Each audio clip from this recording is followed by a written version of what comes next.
Today I am working on my V3, progressing it, getting it further along in the setup process.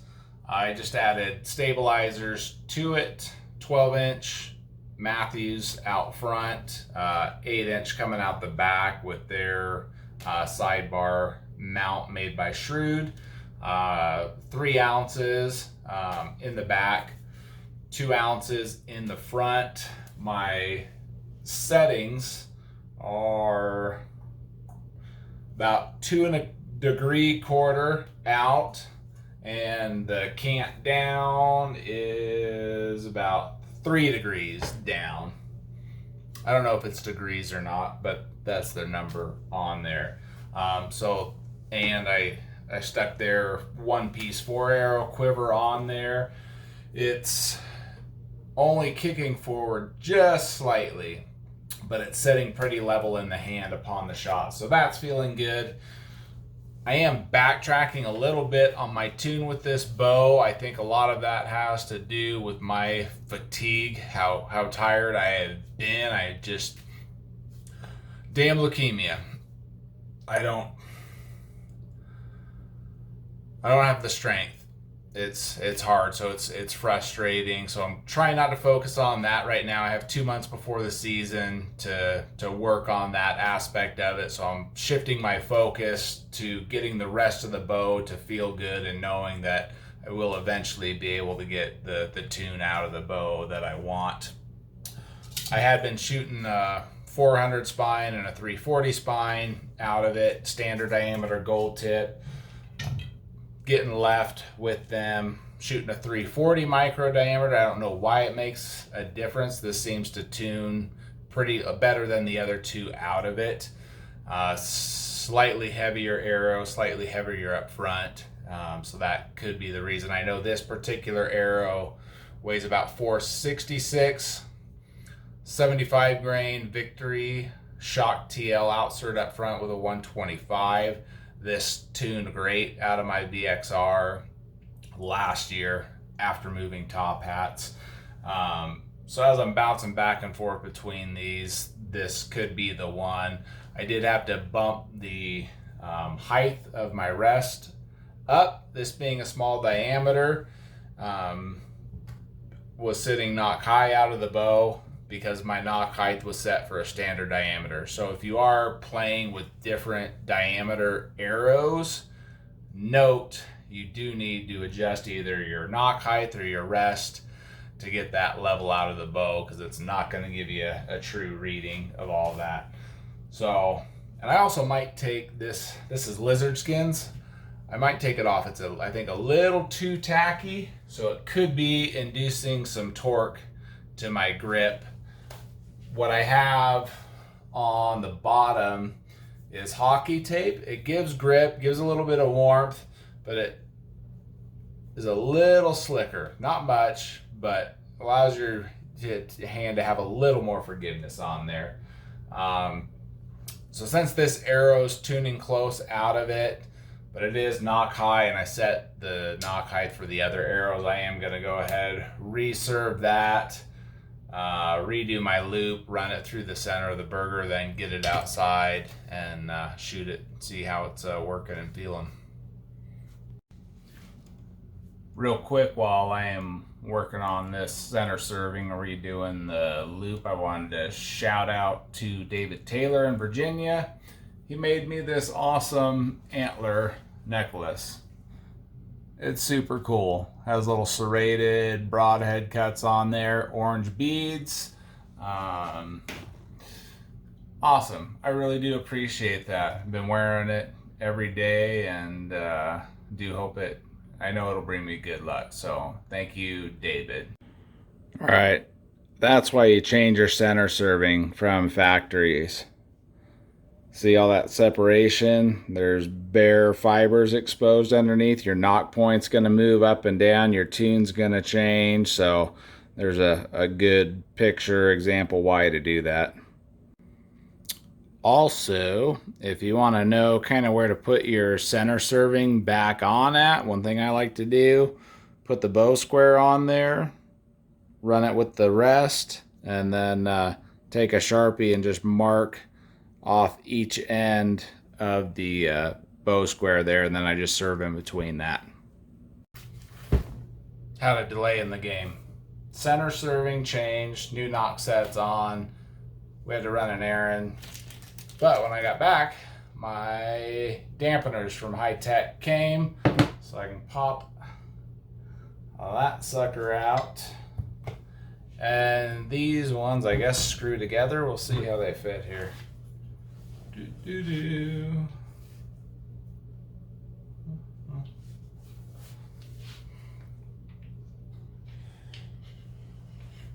Can't see what I'm doing.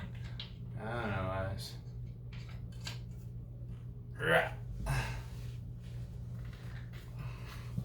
Cool. I'll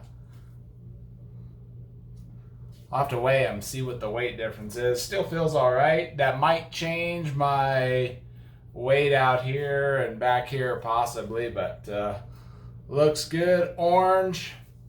Side note, I'm out of orange cat whiskers. I need to order some more. I keep forgetting to do that. Probably another week has gone by here, but I'll get to it. Waiting for it to cool off. It's about 99 degrees out right now, and then I'll go shoot it. All right, she is together. Quiver on with broadheads. These are the arrows from my VXR last year. Got the dampener on there. New serving loop set. I shot one shot after redoing everything with these, and it shot a bullet to maybe slightly knock low, but there was zero left and right to it, so I'm happy with that. I'm gonna see where we hit here.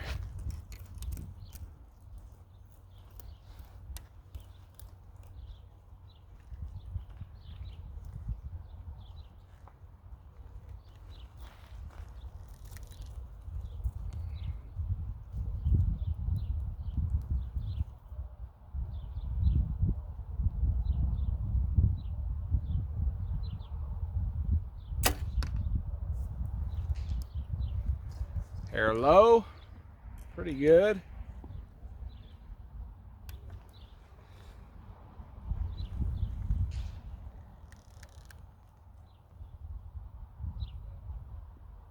Balance feels nice on it with the stabilizers.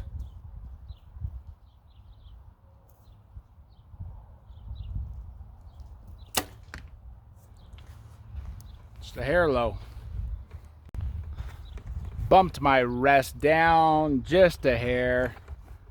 Could see just a little bit. That'll make the impact even lower. I'm about the bottom of the white, so I'm gonna drop that down just a hair. I normally don't shoot bare shaft outside. I guess I could. I'll shoot one fletched and then a bare here. See what they do. Probably at about 24 yards.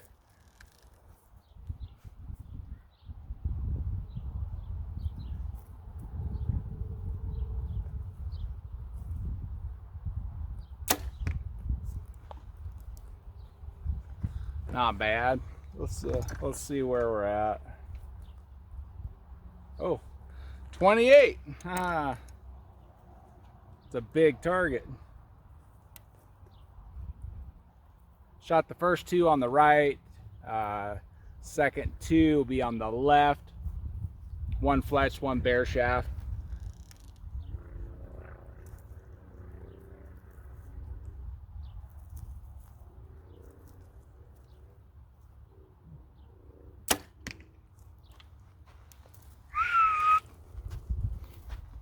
I'll have to figure that out. Give y'all a little more realism versus the 115 yard or meter stuff, you know. So there's the first two, low, one left, and second two. Though that bare shaft, it's going in straight even though it did something funky. I don't really care to me that what that does.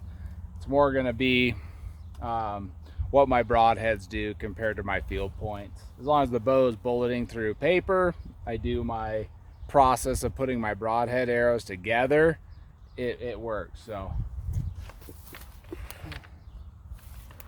that one was a little low. Go try some more stuff here. We're at a true 20 yards now. Probably bump that sight back up.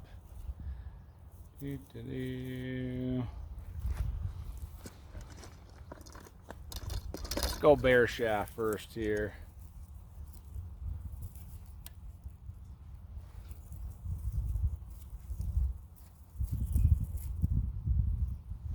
Should have brought out my practice broadhead, but we'll get there.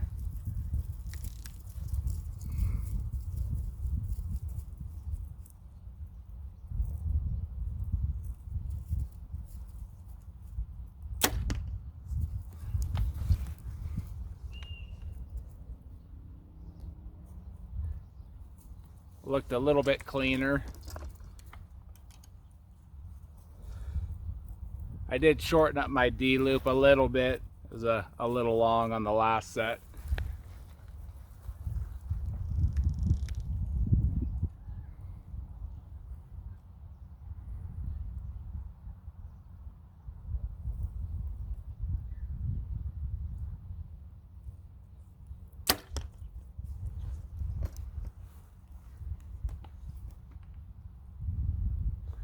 This quiver is a little louder than the two-piece.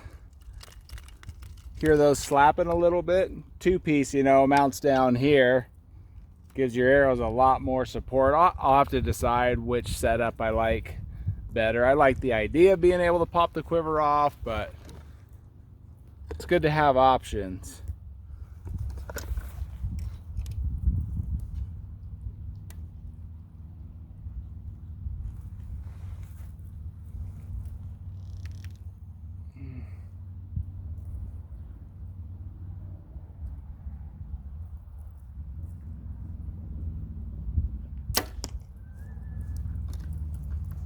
I think they're all going in the white. It's bright and hot.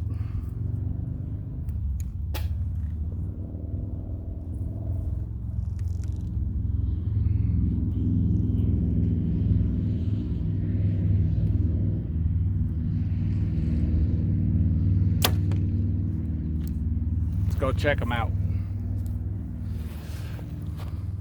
All right, so I'm gonna do a little bit of freehand here. So there's the group, not bad group. Over here, you can see that bear shaft, how it's knocked down there.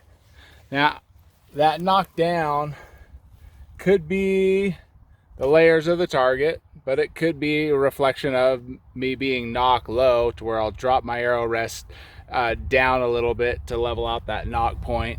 So I'll bump it down a couple clicks, try that again, see what she does. All right, bump her down. I guess saying all right is better than saying a lot. Let's go 1, 2, let's go 3.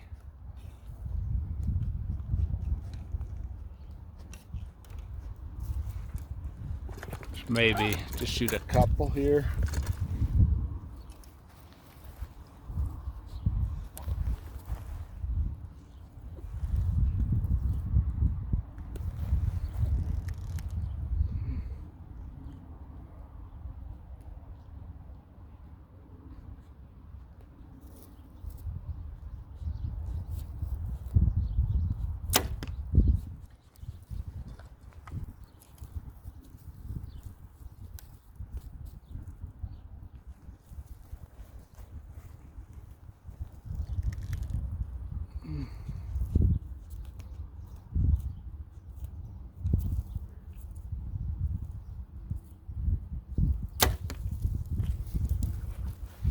Check it out.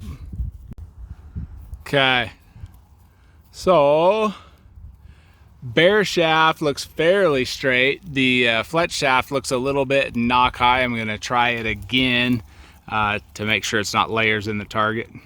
I think this is round 3, 4, maybe. Anywho, please like this video, share it, subscribe.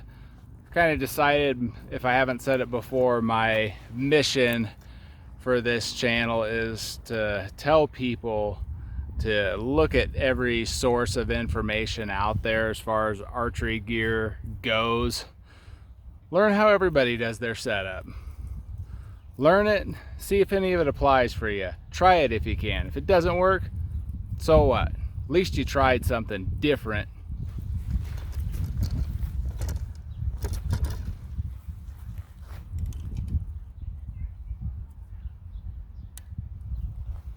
Nobody's 100% correct in what they teach.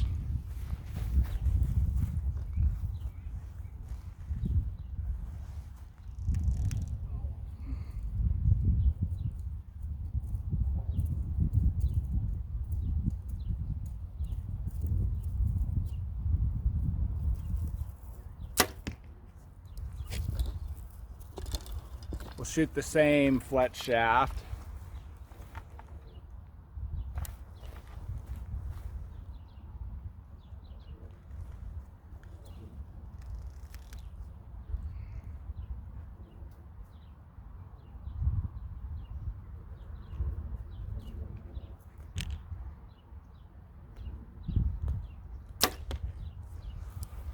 Little goat bump of the tripod there. Let's go check it out. Kind of looks identical. Maybe I'll click it one more down. See if I can bring those together. Took it 2 clicks.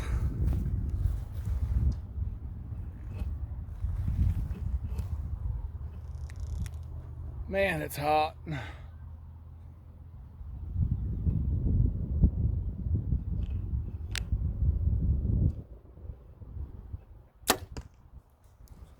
Hey, goat. Hey, hey. Psst, psst. Hey, hey, hey. Goats, man.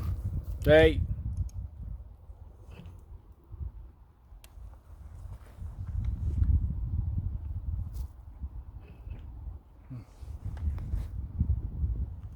Try a different field point.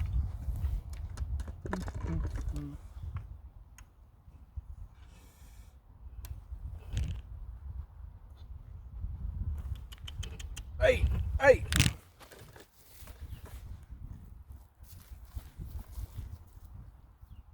She's biting my tripod.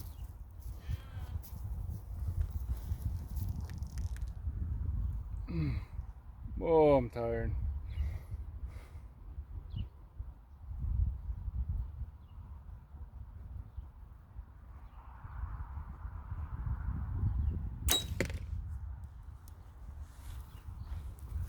Something bad happened there. Some marks on the rest. She didn't engage. Okay, here's something I just relearned. I'm glad I caught that.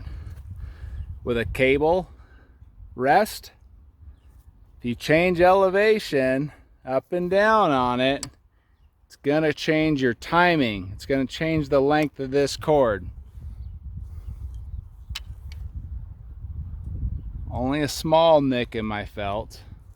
Okay, so I'm gonna shorten this cord up a little bit now. I wonder if I noticed that it didn't fall with the bear shaft. I'll have to replay that and see. So here's what happens when you're an idiot and you shoot a cable driven rest. Haha. Let's see how that bear shaft looks though. Oh yeah, bear shaft looks money. So I wouldn't deem this a very successful video. I did tighten up my rest cord so that it was falling.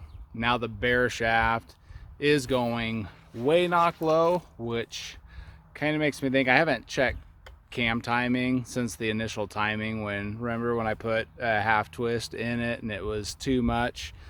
Have shot it quite a bit to settle it in, but what I'm kind of thinking just happened with changing the timing of this cord, change the tension length cables, so now the cam timing's off, and that's why it's flying the way that it is. So it's gonna be back to the drawing board on this guy. I'm exhausted. It's hot outside here, and been doing too much errand running today. So thank you for watching. Sorry this wasn't very fabulous. I'll let you know what shakes out with this humdinger, and take care.